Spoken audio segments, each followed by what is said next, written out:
It's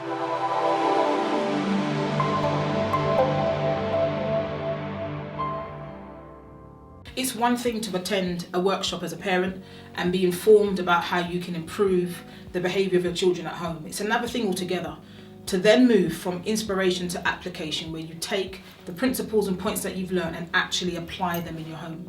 Have a listen to Jason's account of how he took some of the things I said on my workshop about rules and the importance of routines and applied them not just in his home with his children, but also in his work as a classroom teacher. My name is Jason Lazarus, and I attended the Behaviour Basics training for parents on the 27th of October. Tracy is a phenomenal speaker, a great communicator, and has a great passion for children and has worked tirelessly in our efforts to help both parents and teachers alike with children's behaviour.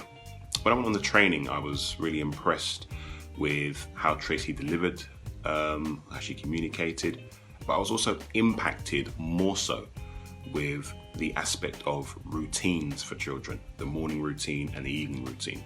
Specifically, I would say when you want your child to put down a book or put down their iPad or put down something they're playing with, and you give them maybe a 5-minute warning, then a 1-minute warning, and then you ask them to stop and make sure there's a routine as to what should happen next. You can have a visual timetable on your board or on your fridge maybe at home that children can look at as well.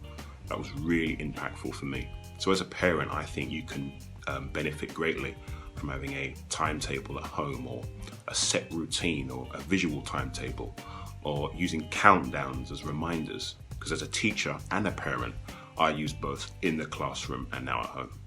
So I hope you enjoy the training. Tracy is phenomenal. She is the best out there.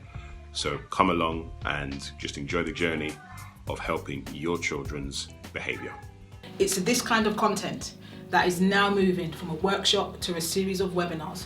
Be sure to book your place for the free taster coming up this coming Sunday, the 19th of April from 8:30 to 9:30. Further details to follow.